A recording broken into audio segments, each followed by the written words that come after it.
Hey, hello hi guys. Guys. Hello. எல்லாம் PGT நம்ம ஆவலோட எதிர்பார்த்து பிஜி ஸ்டார்ட் ஆயிடுச்சு. ஸோ எல்லாரும் மேட்ச் பார்த்துருப்பீங்க. ஸோ எப்படியும் நம்ம மேட்ச் பார்க்காட்டி கூட கிரிக்கெட் கமெண்ட்ரி விடுறதில்ல. கிரிக் பஸ்ல இருந்து பார்த்துட்டு ஒவ்வொரு பாலும் பார்க்காம இருக்க போறதில்ல. ஸோ பயங்கரமான மேட்ச்சு. நம்ம யாரு அப்படின்ற ஒரு பவுலிங் லைனப் நம்மளது எப்படி இருக்கும், ஒரு ஃபாஸ்ட் பவுலிங் கிரவுண்டுனா அப்படின்றத இன்னைக்கு காட்டினாங்க. ஏன்னா ஃபர்ஸ்ட் இன்னிங்ஸ் நீங்க பார்த்துருப்பீங்க. சேம் நம்ம என்ன ஒரு 2-3 வருஷமா பேசிட்டு இருக்கோமோ ஒரே டாபிக், நம்மளது என்னைக்குமே பேட்டிங் கை கொடுக்கறதுல பவுலிங் தான் காப்பாற்றணுன்ட்டு சேம் தான் நடந்துச்சு. ஸோ நம்மளோட இந்தியன் பேட்டிங், இந்திய பவுலிங் இன்னைக்கு ஃபர்ஸ்ட் டே எப்படி இருந்துச்சு அப்படின்றது உங்களோட கருத்து என்ன? ஒருத்தரை ஸ்டார்ட் பண்ணுங்க. நம்ம போன சீரீஸ்ல பண்ணதுதான். அதே 140 150 தான் அடிச்சோம். ஸோ நம்ம பேட்டிங்கை பத்தி பேச தகுதியே இல்லைன்ற மாதிரி தான் ஆச்சு. நான் வேற நேற்று சொல்லிட்டு இருந்தேன் விராட் கோலி 100 அடிப்பாரு அப்படின்ட்டு. பார்த்தா புகை விட்டு போயிட்டாரு. பண்ட்டு நல்லா ஆடினாரு. அப்படின்னா நேச்சுரல் இன்னிங்ஸ் அவரோடது நல்லா வந்துச்சு. அதே மாதிரி நிதிஷ் ரெட்டி நல்லா நல்லா பண்ணாரு. பட் ஒரு விக்கெட் அவங்க வந்து ஒரு கேட்ச் அது அப்பீல் பண்ணாங்க. பட் ரிவ்யூ எடுக்காம போயிட்டாங்க. ரிவ்யூ எடுத்திருந்தா மேபி இன்னும் கொஞ்சம் சீக்கிரமா விக்கெட் எடுத்துருக்கலாம். 150 கூட நம்மள போயிருக்காது. அப்புறமா பாத்தீங்கன்னா கேஎல் ராகுல் அதே மாதிரி அது வந்துட்டு விக்கெட்டே இல்ல, பேட்ல டச் ஆகல. அது ராங் டெசிஷன் ஆச்சு. அதுக்கும் இதுக்கும் மேட்ச் ஆன மாதிரி ஆயிடுச்சு. பேட்டிங் வைஸ்ல பாத்தீங்கன்னா ஒரு 2 பேர் நல்லா ஆனாங்க. பண்ட்டு நிதிஷ், அப்புறம் ராகுல் ஏதோ கொஞ்சம் ஆடினாரு. மத்தபடி யாரும் பேட்டிங்ல ஜொலிக்கல. பட் பவுலிங்ல நம்ம கேப்டன் மாசா பண்ணாரு சீரியஸாவே. அவங்களால விளையாட முடியல. ஸ்டீவன் ஸ்மித் வந்து ஃபர்ஸ்ட் பால் அவுட் ஆகணும், எனக்கு அப்படி ஒரு சந்தோஷம் அப்பா அப்படின்ட்டு. அந்த மாதிரி விக்கெட் தான் அது ஆக்சுவலி. நல்லா இருந்துச்சு. ஆனா நம்ம இன்னிங்ஸ் பார்க்கும்போது காண்டாச்சு, அவங்க இன்னிங்ஸ் பார்க்கும்போது ஓகே இவங்களும் அப்படி ஆடுறாங்கன்னு சந்தோஷமாச்சு. இல்ல பிச்சு அந்த அளவுக்கு இருந்துச்சு. ஆனா ஆஸ்திரேலியா இவ்வளவு ஒர்ஸ்ட் பேட்டிங் ஆடுவாங்க நான் எக்ஸ்பெக்ட் பண்ணல. உங்களுடைய தாட் என்ன இன்னைக்கு மேட்ச்? நான் வந்து பால் 1ல இருந்து பாத்துட்டு இருந்தேன். இது சீரியஸா எதிர்பார்த்த மாதிரி ஒரு ஒரு பயங்கர ஒரு எக்ஸைட்டான மேட்ச் தான். இந்தியா டாஸ் வின் பண்ணி நம்ம அந்த பெருத்துல வந்து டாஸ் வின் பண்ண டீம் தான் வந்து ஜெயிச்சிருக்கு. அதனால அதுல இருந்து சர்ப்ரைஸ் இல்ல பேட்டிங் எடுத்தது. ஆனா நம்ம எதிர்பார்த்த மாதிரி பேட்டிங் மறுபடியும் சொதப்பல் தான் இந்தியா. இது நான் கூட 2 செஷன் வந்து போவாங்களான்னு டவுட்டா இருந்துச்சு. ஆனா 2 செஷன் வரைக்கும் அட்லீஸ்ட் க்ளோஸா கொண்டு போனாங்க. அதுவே எனக்கு பெரிய விஷயமா தோணுச்சு. அதுக்கு முக்கியமான காரணம் நிதிஷ் ரெட்டியோட அந்த இதுதான். அதுக்கப்புறம் வந்து மத்தபடி நிதிஷ் ரெட்டி கூட வந்து கேஎல் ராகுல் கொஞ்சம் சர்வே பண்ணாரு. 50+ பால் பேஸ் பண்ணாரு. ஒரு நம்பிக்கை அடிச்சிச்சு. சரி கொஞ்ச நேரம் வந்து கொஞ்ச நேரம் ஆடினாலே செட் ஆயிடுவாங்க. ஒரு 50+ பால் ஆடினா அவங்க வந்து செட் ஆயிடுவாங்கன்னா இதே சேம் தான் வந்து லபுச்சேனும் 50+ பால் ஆடினாரு. இருந்தாலும் வந்து அவரால் 2 ரன் தான். அதோட இல்லாம அது அவரால் அது பில்ட் பண்ண முடியல. கேஎல் ராகுல் விக்கெட் ஓகே, அது கான்ட்ரவர்சி, அது அப்படியே இருக்கட்டும். ஏன்னா ஆல்ரெடி முடிஞ்சிருச்சு ஃபர்ஸ்ட் இன்னிங்ஸ், அவுட் ஆயிடுச்சு. நாம எதிர்பார்த்ததை விட அன்எக்ஸ்பெக்டட் என்னன்னா இந்தியனோட பவுலிங் தான் வேற லெவல்னு சொல்லலாம். பும்ராது என்ன சொல்றது, ஒரு ஒரு வெறித்தனம் மாசுனா அங்க ஆஸ்திரேலியால போயிட்டு பெர்த்ல போயிட்டு அவங்க கிரவுண்ட்ல இந்த மாதிரி ஒரு பெர்ஃபார்மன்ஸ் வந்து கண்டிப்பா ஒரு பயம் கிளப்பிட்டு இருக்கும் ஆஸ்திரேலியா பேட்ஸ்மேன்ஸ்க்கு. சரியான பவுலிங். அந்த ஃபர்ஸ்ட் ஓவர்ல இருந்து பார்த்தாலே தெரிஞ்சு அந்த வேற லெவல். அந்த பால் ஸ்மித் அவுட் ஆனதெல்லாம் ஒண்ணுமே சொல்றதுக்கே இல்ல. ரிவ்யூ கூட கேட்க போகலாம் அவங்க. அந்த ஒரு பவுலிங், ஒரு காட் லெவல் பவுலிங் தான் சொல்லணும் பும்ராது. அந்த பும்ரா போட்ட அந்த ஸ்பெல்லுனால மட்டும்தான் அந்த முகமது சிராஜா இருக்கட்டும் இல்ல ஹர்ஷித் ராணாவா இருக்கட்டும் ஒரு அந்த பாசிட்டிவ் வைப்ரேஷனா இல்ல எப்படின்னு தெரியல, அதே அந்த பாசிட்டிவிட்டி தான் அவங்களுக்கு எல்லாம் ஸ்ப்ரெட் ஆகி ஒரு இந்தியன் பவுலிங் வந்து வேற லெவல்ல பினிஷ் பண்ணிருக்காங்க இன்னைக்கு. இந்தியா வந்து ஃபர்ஸ்ட் டேல வந்து கண்டிப்பா சொல்லலாம் கொஞ்சம் ஒரு ஒரு கை மேல இருக்கு அப்படின்ற மாதிரி இந்த மேட்ச்ல ஒரு ஸ்டெப் அஹெடா இருக்காங்க. பாப்போம். சோ நான் சொல்ல வந்தா அன்எக்ஸ்பெக்டட் அதே பேட்டிங் லைனப் தான். ஸோ ஃபர்ஸ்ட் ஜடேஜாவை எதுக்கு தூக்குனாங்கன்னு எனக்கு தெரியல. ஏன்னா நீங்க வந்து சுந்தர தான் பேட்டிங் ஆடுறீங்க, அவர் ஆல்ரவுண்டர் கூட இல்லைன்னும் போது நீங்க ஜடேஜாவை கூட போயிருக்கலாம். அது ஒரு பெரிய எரர் பண்ணாங்க. அதே மாதிரி நம்ம வந்து ஒரு ஆஸ்திரேலியன் ஒரு பெருத்து மாதிரி ஒரு ஃபர்ஸ்ட் டெஸ்ட் மேட்ச்ல ஒரு 2 பேர் 3 பேருக்கு டெபியூ கொடுக்குற அளவுக்குலாம் பெரிய டீம் கிடையாது. ஏன்னா உங்களுக்கு ஆல்ரெடி ரோஹித் சர்மா இல்லை, நீங்க ஆல்ரெடி தேவ்தத் படிக்கல் ஒரு டெபியூ கொடுக்க போறீங்க, நிதிஷ் ரெட்டின்னு ஒரு டெபியூ கொடுக்க போறீங்க.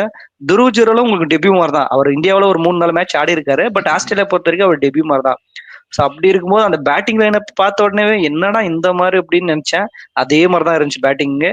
ஸோ முடிஞ்ச அளவுக்கு இவர் ராகுல் ட்ரை பண்ணாரு. அந்த நம்ம என்ன பேசணும், ஒரு பேட்ஸ்மேன் ஒரு 2 இன்னிங்ஸ் தாண்டினா 2 செஷன் தாங்கினா கூட ஓகே அப்படின்னு நினைச்சிட்டு இருந்தோம். பட் ஹோல் டீமே 2 இன்னிங்ஸ் தாண்டதே பெரிய விஷயமா பேசிட்டு இருக்கிறோம். அந்த அளவுக்கு தான் இருந்துச்சு இன்னைக்கு மேட்ச். 2 செஷன் தாண்டுற மாதிரி தான் இருந்துச்சு. அதுக்கப்புறம் பேட்டிங்ல ரிஷப் பந்த் வழக்கம் போல அவருடைய ரோல் அதான். ஸோ அவர் என்ன பண்ணணுமோ அது பண்ணி கொடுத்தாரு. நீங்க நிதிஷ் ரெட்டி எப்படி நம்ம பிரைஸ் பண்ணணுமோ அதை விட அதிகமா ரிஷப் பந்த் வந்து பிரைஸ் பண்ணிதான். அந்த அந்த மாதிரி சுச்சுவேஷன்ல அவர் ஆடுற ஷாட் எல்லாம் ரொம்ப அசாத்தியானதுன்னு சொல்லணும். சுச்சுவேஷன் எப்படி இருக்கு, நீங்க 80-85 6 விக்கெட் பக்கம் வந்துருச்சுங்க.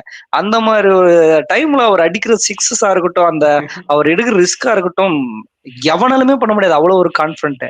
சோ அப்படி முடிஞ்சு 150 ஆல் அவுட் ஆன உடனே முடிஞ்சிருச்சு. ஓகே அவ்வளவுதான்டா, இனிமேல் நான் மேட்ச்ல இருந்து எழ போறதுல அவனுக்கு எப்படி ஒரு 300 அடிப்பானுங்க, செகண்ட் இன்னிங்ஸ்ல நம்ம 150 அடிக்கிறதே பெரிய விஷயம் அப்படின்னு தான் நினைச்சிட்டு போனா. ஆனா பும்ரா வந்து ஒரு மேஜிக் பண்ணாருங்க. ஏன் அவர் வேர்ல்ட் கிளாஸ் பவுலரு, எல்லா டீமுமே அவரை இவ்வளவு ரெஸ்பெக்ட் பண்றான்னா தட் இஸ் வை பும்ரா. என்ன லென்த் எதுவுமே பண்ண முடியல அவனுங்கனால. என்னடா பண்றது, ஆஸ்திரேலியன் பேட்ஸ்மேனை இப்படி திணறடிக்க எந்த ஒரு பவுலர்னாலையும் முடியாது. என்ன ஒரு பவுலிங்கு, என்ன லென்த்து, என்ன பண்றதுன்னே தெரியல. ஸ்டீவன் ஸ்மித் வந்து 2 டைம் தான் கோல்டன் டக் ஆயிருக்காரு. 2014 ஸ்டெயின் கையால, இது செகண்ட் டைம்.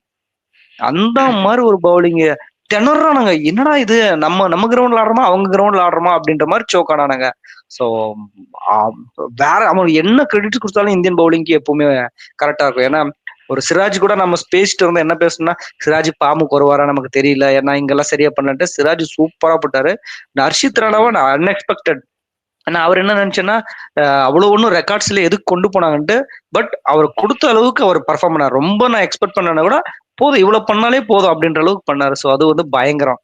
ஸோ டே 1 பொறுத்த வரைக்கும் ஃபர்ஸ்ட் ஹாஃப் பார்க்கும்போது நான் அவ்வளவுதான் முடிஞ்சு சீரீஸ் இப்படிதான் இவங்க முடிக்க போறாங்கன்னு நினைச்சான். ஆனா செகண்ட் ஹாஃப்ல ஒரு கம்பேக் கொடுத்தாங்க டே 1ல, வேற லெவல் கம்பேக். 63க்கு 7 wicket first day Australia BGT சீரீஸ்ல. நினைச்சு பாருங்க அது எப்படி ஒரு, நம்மளாவது பரவாயில்ல 150 போயிட்டோம், அவங்க இப்போ 150 எல்லாம் அடிக்கிறது ரொம்ப கஷ்டம். நாளைக்கு வந்து நீங்க ஸ்டார்க்கையும் கேரியும் எடுத்துட்டாலே மேட்ச் முடிஞ்சது ஓரளவு. 100க்குள்ள பண்ணிட்டு ஒரு 50 லீட்ல போனாலே பயங்கரமா இருக்கும். ஆனா நம்ம வந்துட்டு செகண்ட் இன்னிங்ஸ் கண்டிப்பா செகண்ட் இன்னிங்ஸ் வந்து நம்ம கொஞ்சம் பேட்டிங்ல ஆடி ஆகணும் ஓரளவுக்கு. அப்படி இல்லன்னா செகண்ட் இன்னிங்ஸ் பில்ட் பண்ணுவாங்க. இவர் என்ன சொன்னாருன்னா, ஒரு ஸ்டெப் அகேடா இருக்கிறேன்னு சொன்னாரு. நாளைக்கு அவங்களை 100க்குள்ள ஆல் அவுட் பண்ணிட்டு ஒரு 50 லீட்ல போயிட்டு, அதுக்கப்புறம் நியூசிலாந்துல என்ன தப்பு பண்ணாங்களோ அதை பண்ணா மாட்டோம். நியூசிலாந்துல பண்ண ஒரே தப்பு, அந்த லீடு இருக்கும்போது அவசரப்பட்டு விக்கெட் எடுத்ததுதான். அதை பண்ணாம இன்னும் ஒரு 50-60 ரன் விக்கெட் விடாம போனாங்கன்னா தட் இஸ் ப்ரெஷர். அப்படி போனாதான் முடியும். பட் அதை பண்ணுவோமா அப்படின்றதான் தெரியல. அட்லீஸ்ட் ஃபர்ஸ்ட் இன்னிங்ஸ்ல தான் ரேஷ் ஷாட் ஆடி தேவையில்ல பவுன்ஸ் எப்படி வருதுன்னு கணிக்க முடியாம அவுட் ஆயிட்டாங்க. அட்லீஸ்ட் செகண்ட்ல அதாவது கொஞ்சம் நல்லா பண்ணா ஒரு ஒரு ஒரு குட், அவங்களுக்கு ஒரு 300-250 டார்கெட் வச்சோம்னா சூப்பர் டார்கெட் நான் நினைக்கிறேன். நீங்க என்ன நினைக்கிறீங்க டே 1 பத்தி, இந்த செகண்ட் இன்னிங்ஸை பத்தி? செகண்ட் இன்னிங்ஸ்ல வந்து சீரியஸாவே நம்ம அந்த பேட்டிங்ல கண்டிப்பா கவனம் செலுத்தி ஆகணும். இப்போ விராட் கோலியா இருக்கட்டும், நம்ம ஓப்பனிங்ல ஜெய்ஸ்வாலுமே இன்னைக்கு டக் அவுட் ஆயிட்டாரு. ஸோ இவங்க எல்லாம் வந்துட்டு கொஞ்சம் அவங்களோட கான்ட்ரிபியூட் பண்ணாங்கன்னா மேபி நம்ம அந்த ஹெட் பண்ணி போயிட்டு நல்ல லீட் கொடுத்து ஒரு 200+ கொடுத்தோம்னா கொஞ்சம் டஃபா இருக்கும். ஏன்னா அவங்க ஹோம் கண்டிஷனு, அவங்க அந்த 200+ அடிக்கிறதுக்கும் வாய்ப்பு இருக்கு ஆஸ்திரேலியா மேபி. ஏன்னா ஃபர்ஸ்ட் இன்னிங்ஸ்ல அவுட் ஆயிட்டாங்க, செகண்ட் இன்னிங்ஸ் நல்லா ஆடவும் சான்சஸ் இருக்கு. ஸோ முடிஞ்ச அளவுக்கு எவ்வளவு லீடு அதிகமா தராங்களோ நம்ம ட்ரை பண்ணலாம் வின் பண்ண. நீங்க?